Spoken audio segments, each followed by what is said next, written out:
کہ ایک بڑا نیک شخص تھا، عبادت گزار تھا اور اس کے بچے بھی تھے، فیملی والا شخص تھا۔ ایک بار وہ رات کو نماز کے لیے بیدار ہوا تو دیکھا بچے رو رہے ہیں۔ معلوم کرنے پر پتہ چلا کہ بچے بھوک کی وجہ سے رو رہے ہیں، کھانا نہیں کھایا ہے، بڑے بھوکے ہیں۔ اور بیوی بچوں کو قریب بلایا اور کہا کہ گھبراؤ نہیں، کھانا نہیں ہے، مجھے پتہ ہے ہم غریب ہیں، ہمارے پاس آج رات روٹی نہیں ہے، آؤ ایسا کرتے ہیں کہ سب مل کر درود پاک پڑھنا شروع کر دیتے ہیں، آقا کی بارگاہ میں درود پڑھتے ہیں، درود کی برکت سے کرم ہو جائے گا، شاید ہماری قسمت کھل جائے اور اللہ تعالیٰ اپنے کرم سے ہمیں غنی کر دے۔ یہ لوگ درود پاک پڑھنے لگے اور جو شخص تھا نیک آدمی تھا، پڑھتے پڑھتے اس کی آنکھیں بند ہوئیں، نیند کا غلبہ ہوا، آنکھ لگی مگر قسمت جاگ اٹھی۔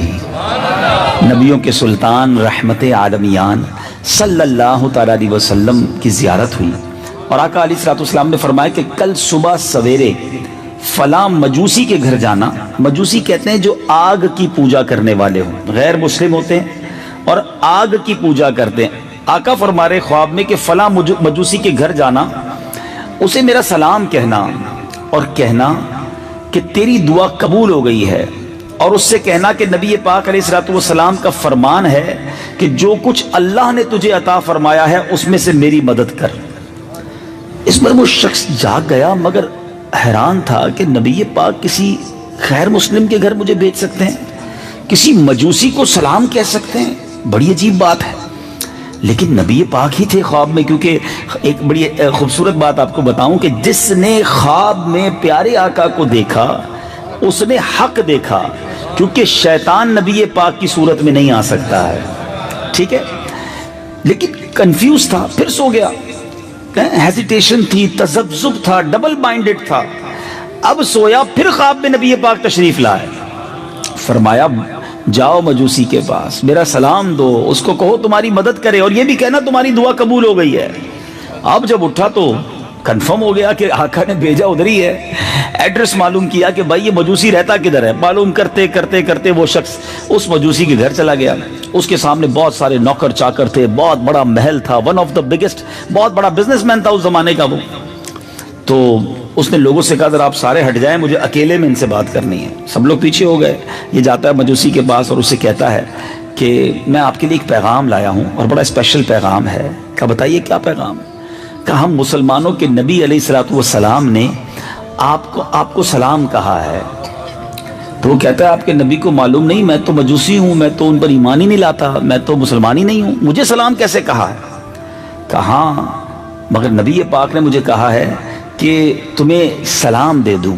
تو کہا اچھا کچھ اور بھی انہوں نے فرمایا؟ کہا ہاں یہ بھی فرمایا ہے کہ تمہاری جو دعا ہے نا وہ قبول ہو گئی ہے، اور تمہیں یہ بھی کہا ہے کہ میں غریب آدمی ہوں، تمہیں جو اللہ نے دیا اس میں سے میری مدد بھی کرو۔ اب وہ مجوسی نے کہا ہے کہ تمہیں پتہ ہے وہ دعا کون سی ہے؟ اس غریب شخص سے، اس نیک آدمی سے وہ مجوسی پوچھتا ہے کہ تم جانتے ہو دعا کیا تھی، کون سا ماجرا ہے؟ کہتا مجھے کچھ نہیں پتا، میں نے خواب میں 3 باتیں سیکھی ہیں، سنی ہیں، تمہیں سلام دینا ہے، یہ بتانا ہے دعا قبول ہو گئی ہے، تیسرا یہ بتانا ہے کہ میری مدد کرو۔ اس مجوسی نے کہا چلو اندر آؤ میں تمہیں بتاتا ہوں۔ ہاتھ پکڑا اور اپنے کمرے میں لے گیا۔ جیسے ہی کمرے میں داخل ہوئے نا، مجوسی نے کہا اپنا ہاتھ لاؤ۔ اس کے ہاتھ پہ ہاتھ رکھا اور اشہد ان لا الہ الا اللہ واشہد ان محمدن عبدہ ورسولہ، کلمہ پڑھا، کہتا ہے گواہی دیتا ہوں اللہ کے سوا کوئی معبود نہیں اور محمد صلی اللہ علیہ وسلم اللہ کے آخری نبی رسول ہیں۔ اب جب یہ گواہی دے دی مسلمان ہو گیا، تو اب اس نے کہا کہ تمہیں معلوم ہونا چاہیے کہ میں نے ایمان لایا ہوں، ماجرا کیا ہے، مگر رکو پہلے۔ اس نے اپنے سارے دوستوں کو، سارے کاروباری لوگوں کو بلایا اور لوگوں کو کہا دیکھو بھائی میں مسلمان ہو گیا ہوں، آج کے بعد مجھ سے کاروبار وہی کر سکتا ہے جو مسلمان ہوگا، ٹھیک ہے؟ جس نے کلمہ پڑھنا ہے کلمہ پڑھ لے، ورنہ آج سے میرا تمہارا کاروبار ختم۔ کئی لوگوں نے کلمہ پڑھنا شروع کر دیا، کئی لوگ مسلمان ہو گئے۔ وہ اتنا بڑا تاجر، اس نے توبہ کر لی، اور لوگ توبہ کرنے والے ہو گئے، نوکر چاکر ایمان والے ہو گئے۔ اب اس نے اپنے بیٹے کو بلایا، کہا بیٹا دیکھو تیرا میرا رشتہ ضرور ہے مگر اب میں مسلمان ہو گیا ہوں، اگر تو مسلمان ہو جاتا ہے تو ٹھیک ہے، ورنہ آج سے تیرا میرا تعلق بھی ختم۔ بیٹا کہتا ہے ابا جان میں آپ کی مخالفت کیسے کر سکتا ہوں، آپ نے ایمان قبول کیا، میں بھی اسلام قبول کرتا ہوں۔ بیٹا بھی مسلمان ہو گیا، بیٹی کو آواز دی۔ اچھا کمال یہ ہے کہ یاد رکھیے مجوسی جو مذہب ہے نا، اس میں بیٹا اور بیٹی، بہن اور بھائی کی شادی ہو سکتی ہے۔ باپ نے کچھ دنوں پہلے ہی اپنے بیٹے اور بیٹی کی شادی کی تھی، تو بیٹی کو بلا کر کہا کہ بیٹی میں جو ہے وہ ایمان لے آیا ہوں، تمہارا شوہر بھی جو میرا بیٹا ہے وہ بھی ایمان لے آیا ہے، اور اسلام میں بھائی بہن کی شادی الاؤ نہیں ہے، اب تم بتاؤ تم نے کیا کرنا ہے۔ کہا ابا جان جس دن سے بھائی سے شادی ہوئی ہے اس دن سے مجھے دل سے اچھا نہیں لگ رہا کہ یہ کیا ہوا ہے، ابو جان میں بھی کلمہ پڑھتی ہوں اور مسلمان ہوتی ہوں۔ دونوں بھائی بہن میں بھی جدائی ہو گئی۔ اب وہ بھائی بہن تھے، ظاہر ہے یہ تو حرام کام تھا، غلط کام تھا۔ اب وہ بندہ جو پیغام لایا وہ ہکا بکا شوق کے معاملہ کیا ہے، ایک کے بعد ایک مسلمان ہوتا چلا جا رہا ہے، مجھے تو بتاؤ وہ معاملہ کیا ہے، وہ پیغام کیا تھا، وہ دعا کیا تھی، وہ راز کیا تھا۔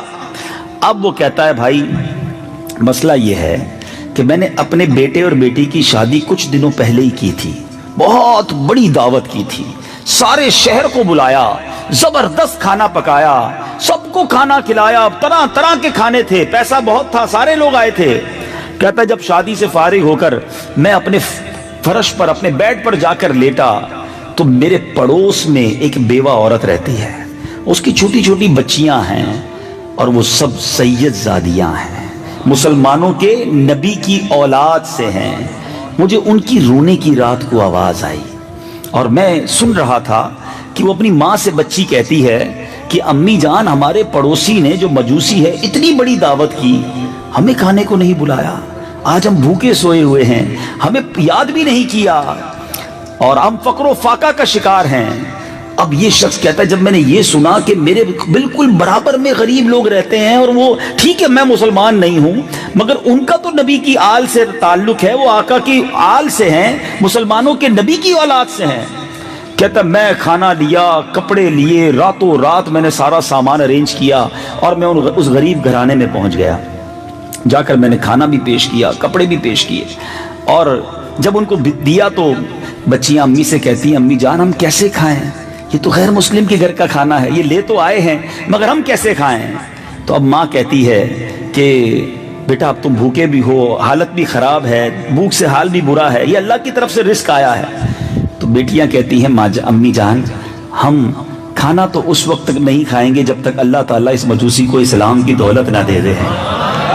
اب اور ہمارے جد امجد ہمارے آقا ان کو جنت میں داخلہ نہ عطا فرما دیں۔ اب ان سید زادیوں نے ہاتھ اٹھایا، وہ مجوسی دیکھ رہا ہے کہ آل رسول غریب بچیاں جو ہیں اللہ کی بارگاہ میں دعا کر رہی ہیں، اے اللہ ہمارے اس پڑوسی کو اسلام کی دولت دے دے، اے رب کریم ہمارے آقا علیہ الصلوۃ والسلام کی اس کو شفاعت نصیب فرما۔